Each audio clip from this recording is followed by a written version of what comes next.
Imagine lining up for your paycheck and receiving a small cloth pouch of white crystals instead of a handful of glittering coins. Soldiers stand shoulder to shoulder beneath an awning of canvas, the market's dust settling on their boots.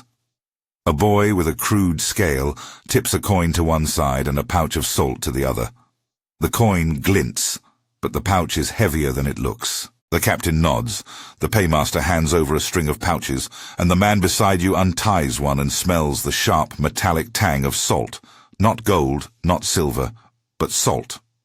Why would the most feared army in the Mediterranean prefer salt over precious metal? Why did Roman soldiers, who occupied cities and conquered kingdoms, leave the shine of bullion for the bite of salt crystals? The short answer is practical. Salt solved a set of stubborn, everyday problems that gold simply could not. But the full story is also about logistics, institutions, and the slow hardening of what we would now call supply chain thinking into law and habit. It is about how a humble mineral became both sustenance and salary, commodity and currency, and how that choice shaped the loyalty and mobility of Rome's legions. If you enjoy deep history storytelling that connects material objects to human choices, consider subscribing. Rome's earliest armies were not professional soldiers paid in coin. For centuries, Rome's military backbone was the citizen farmer called up when the state required him. He brought his own spear, often his own food, and the state provided grain rations or requisitioned supplies from local allies. Payment in coin was intermittent. More commonly, soldiers received land grants, loot, or the right to plunder. In that world, provisioning focused on bread and grain, easy to store in a community temporarily mobilized and return to work on the farm afterward. Over the course of a few centuries, however, Rome outgrew that model. Extended campaigns, permanent garrisons, and the expansion into distant provinces made a standing army both possible and necessary. A legion was no longer a cluster of farmers returning to plows each season. It became a professional body of men whose service stretched years, even decades. That transformation created a logistical problem. How to feed, equip, and keep paid an army that moved thousands of miles from its supply base across mountains and deserts into regions with wildly different economies. Gold could buy almost anything, but it carried its own set of limitations in this context. Imagine for a moment Lucius Junius Brutus standing in a sparse office beneath the wooden beams of Rome's quartermaster house. He runs his hand over ledgers, watches the ink cool, and thinks about men in the field who must be fed and kept fit. In our reconstruction, he lifts a small sack of salt from a pile and studies its weight and texture. Something in that cheap crystalline mineral strikes him as practical. This is a reconstruction meant to illustrate a moment of administrative imagination, not a recorded scene. Yet it captures the calculus that drove Rome's adoption of salt as a form of payment. Salt was portable, imperishable, and immediately useful. It was a commodity that men could consume, trade, or use to preserve food for the long marches that defined imperial campaigns. What exactly made salt so valuable to military planners? First, portability. Salt packs an unusually high ratio of useful value to weight. A soldier could carry several days' worth of preserved food and a pouch of salt without significant burden. For an army of 5,000 men on the march, this meant supplying several tons of an essential preservative without the bulk of grain or the temptation and administrative complexity of transporting bulk coin. Second, durability. Salt does not rot. It resists decay, and provided it is stored dry, lasts for years. That permanence made it ideal for building strategic reserves near frontier posts and garrison towns, where grain must be milled, baked, consumed quickly, and carefully protected from pests. Salt sits quietly in its amphora or sack and waits. Third, versatility. Salt preserves meat and fish, allowing armies to move with cured provisions rather than rely on local foraging. It flavors food, which matters for morale. It also had a role in wound care and sanitation, not as a miracle cure, but as an antiseptic adjunct known to reduce the rot of putrefied tissue and to clean instruments. In many provinces, salt was used to make brine for pickling vegetables and for preserving game taken on the march. For soldiers who might spend weeks on the road or months in siege lines, salt could double as medicine, food preserver, and barter item. And fourth, universality. Across the Roman world, people valued salt. Whether negotiating with a Germanic tribe over furs or with merchants in Gaul for barrels of wine, salt was a known unit of exchange. It wasn't necessarily as fungible as coin in every market, but its acceptance across regions made it a convenient medium for an army that might move from one currency zone to another. The recruiter who accepted a pouch of salt in exchange for a goat in an outlying province did not need to find a money changer. The salt itself did the job. Archaeology supports these claims in quiet, eloquent ways. Excavations along routes that archaeologists identify as salt roads, the Via Salaria is the most famous example in Italy, reveal storage pits, layers of compacted salt deposits, and traces of reuse, where amphora and clay bins once held brine or dry salt. In military camps, researchers have found standardized weights and fragments of stamped containers, suggesting that Rome regulated measures of salt and accounted for its distribution. In some spring cleaning of shipwreck cargoes, crates bearing marks consistent with state-issued supplies have turned up. The contents point to a complicated system of procurement, storage, and labeling. These are not grand proclamations from a single, unambiguous text. They are inferences drawn from material traces and the occasional administrative fragment, ledgers or inscriptions that hint at quantities, roles, and responsibilities. Taken together, they indicate that salt was not merely a stopgap or symbolic token. It was embedded into how Rome fed and paid its forces. Consider the everyday arithmetic of a marching army. A legion in full strength generally counted around 5,000 infantry plus auxiliaries and cavalry attached for campaigns. A modest daily allotment of salt for preserving food and basic needs might amount to only a few grams per man for direct consumption. But when you add the salt needed to cure meat, brine vegetables, and prepare field rations, the totals grow fast. Multiply a modest daily use across thousands of men and months in campaign, and you are suddenly planning for dozens of tons of salt each year for a single legion. That scale explains why Rome invested in transport routings and storage, why it stamped and measured salt shipments, and why the state could not leave salt purely to market forces without risking operational breakdown. Salt's role as a medium of exchange emerged from that practical foundation. In the context of a long campaign, a soldier with a pouch of salt could use it to secure a fresh hide, to pay for a horse's feed, or to barter for local produce. A paymaster could distribute salt as part of the soldier's allowance, knowing that the commodity would have immediate utility. In essence, salt solved two problems at once: the soldier's need for a preservative and the logistical need to move and account for value without the weight of coin. This dual nature, consumable and exchangeable, is the central reason soldiers chose salt. It was not a sentimental preference, but a rational adaptation to circumstances. For an historical anchor, return to the reforms of Gaius Marius in the late 2nd and early 1st centuries BCE. Marius reorganized the legions, instituting a system that drew landless citizens into long-term service and standardized the equipment and training of legionaries. Those changes meant Rome maintained a standing corps of men trained and provisioned by the state, men who needed predictable supplies far from home. Marius's reforms did not invent salt pay, but they magnified the logistical problems salt helped to solve. During his Germanic campaigns, Marius and his successors learned hard lessons about the limits of local provisioning. In some Germanic regions, natural salt springs or sea access made salt local and thus less valuable in barter. In others, the absence of reliable salt sources turned it into a strategic necessity. Commanders who understood these differences could leverage salt shipments to secure alliances, curry favor, or ensure that their troops were better fed and healthier than opponents who lacked such planning.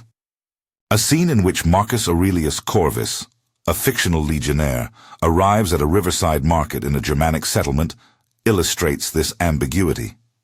Picture, as a reconstruction, Corvus shouldering his pack and trading a pouch of state-issued salt for smoked fish and a stout cloak.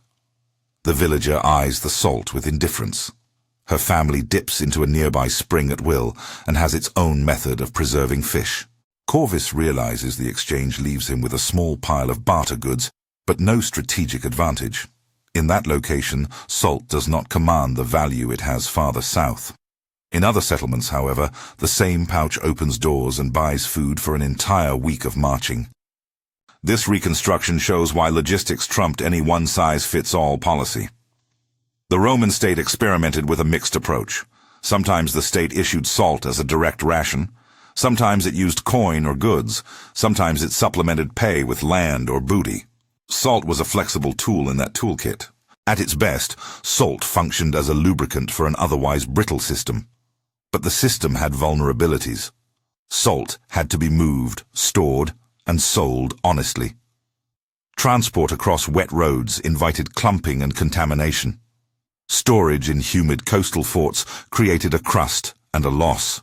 The very qualities that made salt durable in itself, its physical stability, made it vulnerable to theft, adulteration, and speculative stratagems when left in the hands of private merchants too eager to influence supply.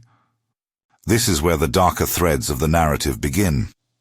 The transcript that informs this story, a mixture of archaeological reports, administrative fragments, and dramatic reconstructions, includes accounts of powerful merchant houses that controlled regional salt sources, occasionally acting as gatekeepers between state and soldier. These accounts mention a name variously rendered in our sources as Cras, Kraus, or Cras. For clarity in what follows, I will use the form Cras when referring to the merchant figure, while noting that the spelling and identity are rendered differently in surviving fragments and should be treated as interpretive. According to the transcript's narrative devices, Cras and his colleagues sometimes compressed supply, raised prices, and used their networks to extract rents. The suggestion is not that a single villain monopolized Roman salt wholesale. Rather, several merchant families held significant control over access to salt in key regions. In our analysis, this claim should be treated carefully. Documents purporting to show explicit conspiracies are fragmentary, and the motives attributed to these merchants are often inferred. But even if the more sensational claims are exaggerated, the underlying truth is straightforward. Where essential commodities become concentrated in private hands, the state's capacity to provision force and people alike is threatened. When supply tightened, political consequences followed. Imagine Caesar in Gaul, at the height of his campaigns, watching caravans arrive from the coast. If salt shipments lagged, the legion's preserved rations dwindled. A siege like Alesia, where men endured weeks in cramped trenches and on fixed supplies, magnified the stakes. In these contexts, the difference between having dedicated reserves of brined meat and running out of preserved food could determine the endurance of a garrison and the outcome of a siege. Archaeological layers in sites associated with major sieges reveal evidence consistent with extended storage and consumption of salted provisions. Long rows of ash pits where bones were burned, charred amphorae that once held brine, and pits lined with waterproof plaster that might have held brine reserves. These traces do not narrate conspiracies. They simply show that salt-shaped logistics mattered to how Rome fought. Yet the interplay between private merchants and public need became a political tinderbox. The transcript's account of Cras-style merchants behaving as lords of supply reflects this tension. When merchants could influence the flow and price of salt, they could also influence the state. Caesar and later Octavian and Mark Antony navigated a landscape where economic control was political leverage. Sources that hint at merchants bankrolling parties, arranging shipments in favor of one commander over another, or withholding necessities to coerce concessions should be read with skepticism but not dismissed. Economic power translates into political power, particularly when an army depends on a commodity for its very survival. Beyond the threat of private manipulation, salt payments had technical complications. Moisture and clumping rendered sacks unusable. Salt could be contaminated with impurities that made it less valuable for preservation. Measuring and accounting posed problems. To make salt useful as currency, the state needed standards of weight and purity, and it needed to communicate and enforce those standards across hundreds of miles of road. That in turn required institutions, magistrates who inspected shipments, quartermasters who kept tallies, and occasionally public interventions into production. Here again, archaeology and inscriptions provide hints.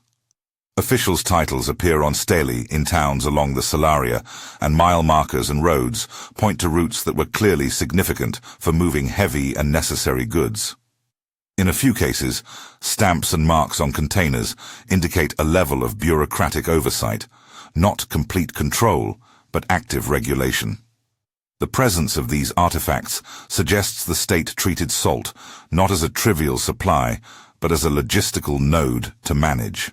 By the late Republic, the question of who controlled salt had become entwined with broader debates about state power, wealth, and the relationship between Rome's oligarchs and its institutions. The transcripts dramatize scrolls, allegedly discovered in Alexandria, narrate episodes in which merchants collude, or where political patrons use supply to reward allies. Those sensational fragments are, by the DNA's own instruction, narrative devices, useful for dramatization, but not immune from scrutiny. When we consider them, the responsible historian's move is to examine the probable mechanics, how supply networks worked, how merchants made profit, and how the state might have responded.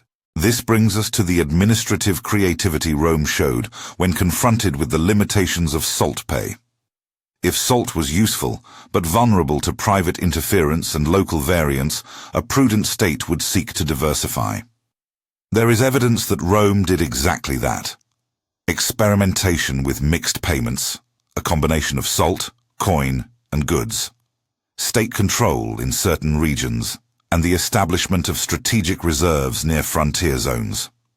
These were institutional responses meant to stabilize provisioning and to reduce the leverage of any single commercial house. But before we sketch those solutions, it is worth pausing on one paradox that underlines the entire story. Gold is glorious and portable, but it is too portable in the wrong way. A pouch of gold is easily pilfered, and its value abstract. A soldier with gold must find a market, a money changer, or risk carrying a treasure that invites theft. Something that can be consumed to improve the soldier's immediate condition, and can also be traded locally without requiring a coin exchange, often proved more practical. Salt, in this respect, tied immediate use to exchange value. It was a tool and a token, a wedge that kept men fed while keeping the army mobile. We see this tension playing out across campaigns. In regions where salt was scarce, its exchange value soared, and soldiers could use their pouches to secure disproportionate advantage. In salt-rich areas, the same pouches become little more than a condiment. Commanders who understood those geographical idiosyncrasies could lean on salt as a means of buying loyalty or provisioning an army at lower transport cost. Those who failed to account for local conditions risked leaving their troops underfed or dependent on precarious local markets. At this point in the story, the narrative threads begin to multiply. Logistics, local geography, merchant power, military tactics, and administrative law all intertwine. The practical reasons for salt pay are clear, but so are the political complications. And this is precisely why Rome's leaders did not settle for a single approach. The state adjusted, sometimes ad hoc, sometimes through systemic reform. We are now approaching a turning point where shortages and scandals force a more assertive response from Roman institutions. Reports, some of them fragmentary and contested, indicate episodes in which shipments failed to arrive, or arrived adulterated, and garrisons found themselves dependent on local notables who held de facto control over essential salt springs or coastal production. In those moments, the state's hand was forced: protect the supply, regulate the trade, or risk military and political fallout. This is where the transcript's tale of merchant oligarchs, of Crass and his peers, gains narrative weight, even if the particulars remain disputed. Whether or not an organized conspiracy existed, as the documents suggest, the concentration of supply in a few hands did produce leverage. It offered opportunities for profit and, potentially, political influence. It also produced resentment among soldiers and commanders who saw essential provisioning as a public duty, not a private profit center. The first part of our exploration ends at this fracturing point. A military system built around salt's practical virtues, a web of roads and storage that transported those virtues across an empire, and a network of merchants whose control of supply lurked as both a commercial reality and a political risk. Commanders in the field, quartermasters in Rome, and merchants on the coast all felt the pressure. What came next were a series of administrative responses and political confrontations that reshaped the relationship between state and market. And that would lead to reforms much later attributed to figures like Octavian. But before those reforms, as the winter of a particular campaign closes in and the legionaries' pouches grow thin, the stakes are clear. A commander must decide whether to divert funds to buy salt on the market, to requisition local supplies, or to risk starving his men's morale and health. When the option is to pay a merchant house that asks more than anticipated, the calculation enters the political realm.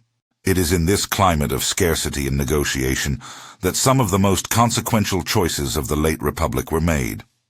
Choices about funding, loyalty, and the distribution of economic power. The scene tightens.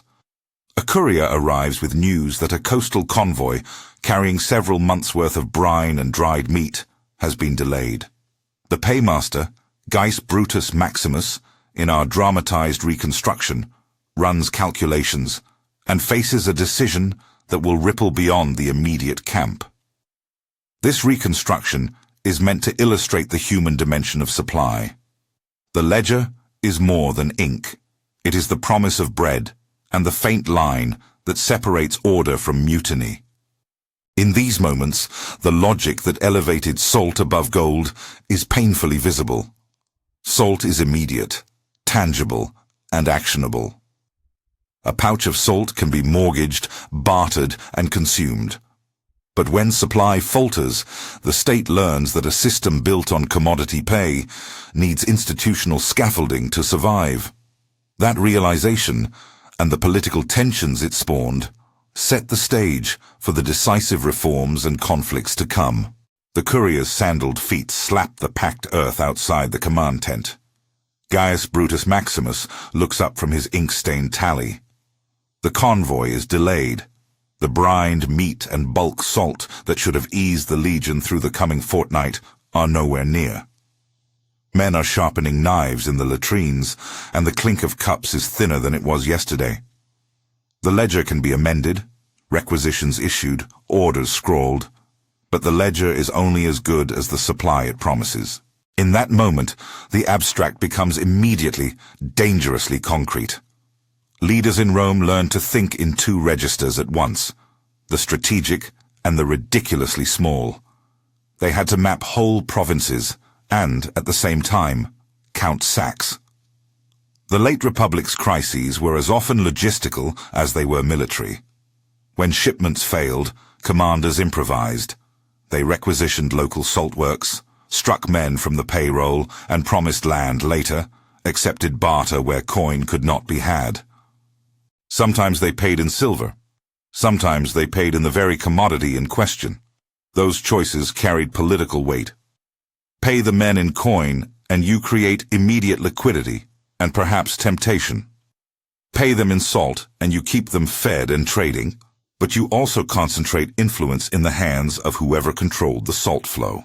Not every shortage precipitated collapse, and not every private merchant behaved like an exploiter.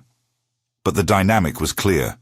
Where the state relied on a commodity as both supply and payment, private control of that commodity could be a source of leverage. Rome's answer evolved through a mix of ad hoc command decisions, legal measures, and administrative innovations that gradually shifted the balance back toward public control. The first set of official responses were practical and incremental. When commanders reported repeated delays or adulteration, Rome dispatched inspectors, officials whose remit was precisely mundane, to weigh sacks, inspect seals, and certify purity. Stone milestones and local magistrates were pressed into service to enforce standards. Postal and transport networks, already vital for messages, were adapted to move salted provisions more reliably. Where a port or spring was consistently strategic, the state invested in infrastructure. Better roads, warehouses with raised floors and lime-lined pits to keep brine dry, and watchtowers to discourage theft. Archaeology corroborates this administrative imperative. Excavations reveal warehouses with raised brick platforms and plastered cisterns where brine could be kept apart from the damp ground. Around some coastal salt works, archaeologists found stone pens and channels, small engineered salt pans that indicate a degree of intentional, even industrial production. At military sites, especially those with prolonged occupancy or famous sieges, layers of compacted salt, amphora fragments, and standardized weights appear together. Where private merchants left their mark, the marks sometimes looked like stamps, impressed clay seals, and incised initials on amphora handles. Where the state asserted oversight, inscriptions mention officials charged with supply and distribution. These physical traces matter because they show the state learning, in slow and costly ways, how to manage an essential commodity across distance. They also show the emergence of a hybrid system, neither pure market nor pure command economy, but a structure in which state contracting, local production, and standardized measures formed a lattice that could hold thousands of tons of material together. Yet, regulation and inspection were only partial remedies. Legal and fiscal measures followed. Records and inscriptions hint at ordinances that forbid adulteration, specify punishments for tampering with state consignments, and outline the responsibilities of contracted suppliers. Again, the documentary record is fragmentary. In places, we must rely on plausible reconstruction informed by what archaeologists and epigraphists have uncovered. But the pattern is consistent. As salt moved from being a local or private good into a strategic commodity for the state, law and administrative apparatus reached to envelop it.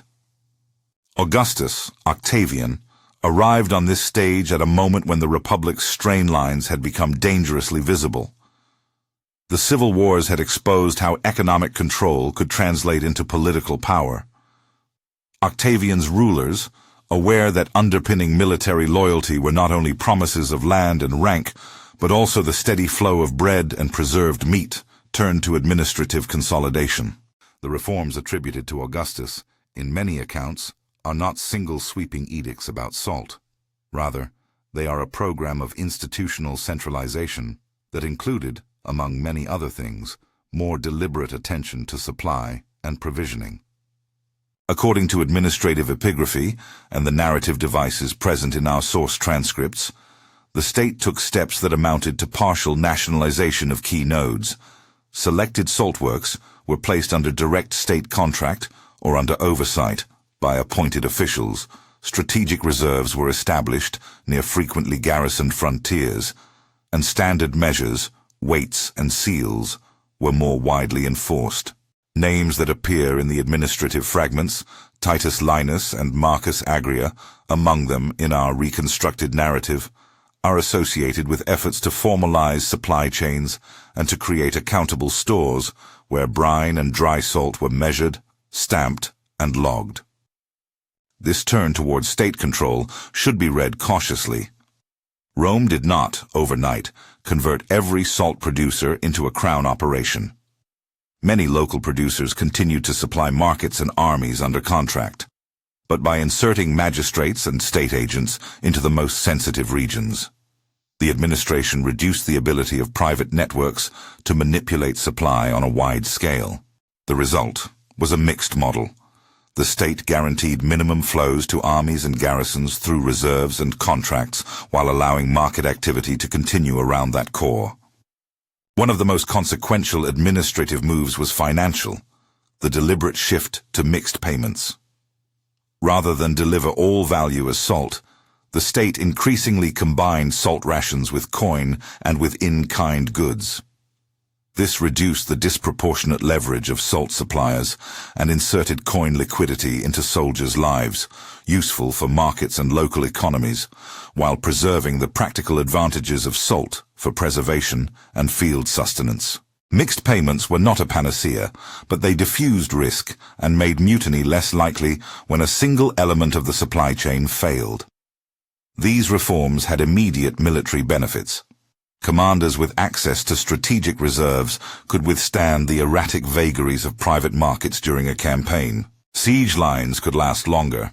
Garrisons could be held through hard seasons, and the state could avoid the politically costly spectacle of starving troops that once contributed to the fall of fragile regimes. In administrative terms, the provision of salt became part of a larger Roman competence, the art of making an empire logistically coherent. But reform invites resistance. Those merchant houses that had profited from privileged access fought back, sometimes through legal channels, sometimes through political influence. The transcript's dramatic thread about crass-like figures appears amid this struggle. Merchants accused of withholding supplies to extract higher rents, records purporting to show favoritism to certain commanders in return for contracts. As we have noted, these more sensational claims must be handled as narrative devices, useful for understanding the stakes, but not to be read as incontrovertible proof. They do, however, illustrate a broader truth. Economic actors adapt to incentives, and when much money flows through a limited network, opportunities for rent-seeking emerge. The state's response combined coercion and accommodation. Contracts were tightened, penalties for adulteration increased, and officials were empowered to seize critical supplies in emergencies. In some provinces, the state granted monopoly contracts to trusted suppliers under close oversight instead of leaving the market entirely open, essentially buying compliance through formal partnership. This strategy reduced immediate disruption while preserving the efficiency that market production could deliver. It is important to stress the limits of these measures. Salt remains a physical good that has to be moved and guarded. Roads needed repair, pack animals needed fodder, storms wrecked convoys. In bad seasons, even the best-laid reserves could be endangered by weather, enemy action, or local unrest. The state's administrative reach was powerful, but not omnipotent. To see how these dynamics played out in concrete campaigns, return to Alesia, a decisive episode in Caesar's Gallic War. The siege is often remembered for engineering feats, the circumvallation, contravallation, and the sheer intensity of siegecraft. But underlying those lines were the humbler calculations about provisions. Caesar's legions needed preserved food that could survive months of encirclement and that could sustain men exposed to damp and cold. Salt preserved meat, brine kept game from rotting, pickled vegetables supplemented diets in ways that fortified health and morale. Archaeologists working at sites consistent with Alesia have uncovered pits and amphora fragments that align with long-term storage and brining practices. Those finds confirm that salt-shaped logistics were integral to the siege's endurance. Contrast that with operations in Germania. There, local salt sources sometimes made state-issued salt less valuable. In our reconstructed vignette of Marcus Corvus trading in a riverside market, The merchant's indifference to the pouch of salt reflects a real pattern. Geography altered value. Commanders operating in salt-rich provinces had to rely more on coin or local requisition, or else to transfer salt, if valuable, back to regions lacking it through trade. These shifting regional economies complicated any attempt to make salt a universal pay standard and help explain why mixed payments eventually became the norm. Beyond the campaigns, the story of salt payment left institutional traces that outlived the immediate crises. One of the most enduring legacies is linguistic. The term salarium, from which our word salary derives, appears in Roman texts, connected to allowances paid to soldiers and officials. Scholars debate the precise etymology, whether salarium originally referred to a salt allowance, to funds for buying salt, or to other costs associated with service. But the connection between salt and pay entered the language in ways that shape our memory. Even if the precise origin is contested, the conceptual link is clear. Salt mattered to remuneration, and therefore to the institutions that managed wages. More materially, Rome's adaptations in salt logistics contributed to administrative innovations that had broader effects. The need for standardized weights and measures, for accountable ledgers, for contracted suppliers vetted by the state, and for dedicated transportation routes accelerated bureaucratic practices. Road maintenance, surveillance of supply lines, and cataloging of strategic reserves became part of the administrative repertoire. These practices did not remain confined to salt. They migrated into how Rome provisioned grain, shipped timber, and maintained frontier garrisons. In this way, the practical problem of moving a common-sense preservative helped forge larger capacities of governance. There is also a modern echo. The logic that made salt preferable to gold for a marching legion, the need for portable, consumable value that served both as sustenance and as a means of exchange, resonates with contemporary logistics thinking. Armies today speak of supply chains, redundancy, and reserves. Businesses talk about inventory turnover and buffer stocks. Those words are centuries apart from the Roman terms, but the underlying insights are continuous. Valued goods that do more than one job, preserve food, support health, enable exchange, often outperform assets that are valuable only as abstract wealth when systems are strained. That said, comparisons are analogies, not identity. The Roman world lacked our financial instruments, modern transport efficiencies, and communications technologies. Their solutions were shaped by different constraints and different moral and legal frameworks. Still, if we look at how organizations manage essential supplies today, establishing strategic reserves for oil, food, or vaccines, we see the same basic lessons. Redundancy reduces risk, diversification of payment and supply mechanisms prevents capture, and transparency in measurement and rights reduces corruption. If any single sentence must answer our titular puzzle, it would run like this. Roman soldiers chose salt not because they preferred its taste to the glitter of gold, but because salt answered immediate operational needs in ways bullion could not. Salt preserved food, could be used for rudimentary sanitation, exchanged across diverse provincial markets, and required less infrastructure to make useful on campaign. It was, in sum, both utility and currency. Two functions that, in the context of long-distance military operations, outmatched the symbolic and portable wealth of metal. But the full answer is richer. That choice only became sustainable because Rome built institutions around salt's practical advantages. Roads like the Via Salaria, warehouses, seals and weights, inspectors, contracts, and strategic reserves transformed a simple commodity into an instrument of state power. Where private actors concentrated control of salt, the state pushed back with law, contracts, and, when necessary, force. The result was neither pure market triumph nor total statism, but a layered system that reflected the complexity of empire. And the consequences rippled outward. Mixed payments stabilized loyalty and local economies. Infrastructural investments improved mobility for armies and trade. Administrative practices developed to manage salt were adapted to other essential supplies. The language of salary entered the lexicon. The practical art of sustaining men on the move matured into a political technology. Even today, when planners debate how best to keep societies resilient in crisis, the Roman experience offers a clear reminder.